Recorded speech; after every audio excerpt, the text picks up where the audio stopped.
Sirkuit Mandalika yang berada di Lombok, Nusa Tenggara Barat menjadi panggung gelaran MotoGP 2022. Bahkan sirkuit ini telah dinobatkan menjadi salah satu ikon Indonesia dalam industri olahraga dan pariwisata dengan teknologi canggih dan pemandangan yang indah. Selain Mandalika, tentunya banyak sirkuit di dunia yang memiliki teknologi dan desain yang modern yang tentunya menjadi daya tarik para penonton. Lantas, sirkuit mana saja yang masuk dalam kriteria tersebut? Berikut informasinya dalam segmen IDXtainment.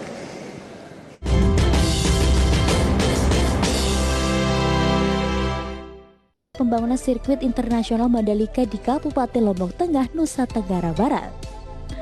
Sebelumnya pemerintah Indonesia menargetkan sirkuit tersebut rampung di tahun 2021 agar masuk dalam daftar tuan rumah MotoGP 2021. Namun akibat situasi pandemi COVID-19 yang masih melanda tanah air, membuat aktivitas pembangunan harus terkendala selama setahun. Selain itu, sirkuit yang diberi nama Pertamina Mandalika International Street Circuit ini memiliki konsep sebagai sirkuit jalan raya dan diakui oleh Dorna Sport sebagai salah satu sirkuit terbaik dan indah di dunia. Selain Mandalika, tentunya banyak sirkuit di dunia yang memiliki teknologi dan desain yang modern dan tentunya menjadi daya tarik para penonton. Lalu sirkuit mana saja yang masuk dalam kriteria tersebut? Pertama ialah sirkuit Losail International di Qatar, yang merupakan salah satu sirkuit paling spesial di ajang balap motor MotoGP. Hal itu dikarenakan sirkuit Losail sering dijadikan sebagai venue pembuka dimulainya musim balapan MotoGP. Seperti diketahui, sirkuit ini mulai dijadikan sebagai sirkuit MotoGP sejak tahun 2014.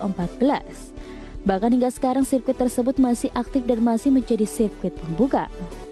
Jika umumnya balapan MotoGP dimulai pada pagi hari, namun balapan pada sirkuit Losail justru dilaksanakan pada malam hari, mengingat suhu dan cuaca di wilayah Qatar yang terbilang panas. Dengan panjang lintasan sekitar 5,4 km, sirkuit ini memiliki tikungan sebanyak 16 tikungan, dengan Marc Marquez menjadi rider MotoGP yang berhasil mencatat rekor tercepat, dan Valentino Rossi yang sukses menjuarai ajang balapan MotoGP di sirkuit Losail sebanyak 4 kali. Selanjutnya ialah sirkuit The Harrods yang telah didirikan sejak tahun 1886 silam, yang telah menjadi salah satu sirkuit yang menggelar ajang balapan MotoGP setahun kemudian. Bahkan sirkuit yang terletak di Spanyol tersebut merupakan salah satu sirkuit terpopuler lantaran sebagian besar rider MotoGP berasal dari negeri Matador. Sementara itu, sirkuit ini memiliki panjang lintasan sekitar 4,4 km dengan total tikungan sebanyak 13. Di mana Fabio Quartararo menjadi rider MotoGP asal Prancis yang berhasil mencatat rekor tercepat saat masih bersama tim Yamaha Petronas SRT. Ketiga ialah sirkuit Mugello, di mana sejak tahun 1976 sirkuit asal Italia ini telah menjadi tuan rumah ajang balapan MotoGP, hingga akhirnya di tahun 1988 Mugello secara eksklusif dibeli oleh perusahaan otomotif ternama negeri pizza yaitu Ferrari.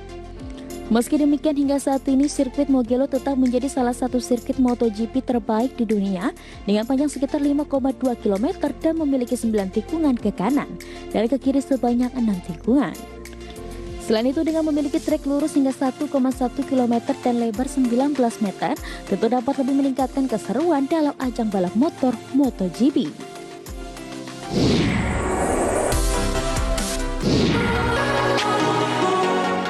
Kemudian ada sirkuit Brno di Republik Ceko yang dibangun menyerupai Bangkok dengan kapasitas sebanyak 110.000 penonton. Di mana sirkuit ini memiliki lintasan kurang lebih sepanjang 5,4 km serta disisipkan oleh sejumlah tikungan yang terbilang cukup tajam. Tidak hanya itu, pemandangan sirkuit Brno terbilang sangat indah dengan dikelilingi bukit dan hutan dengan trek dan sudut yang cepat serta bergelombang. Oleh karena itu, bagi para penggemar dan rider kuda besi tersebut, sirkuit atau Motodrome Brno menjadi salah satu sirkuit terbaik di dunia.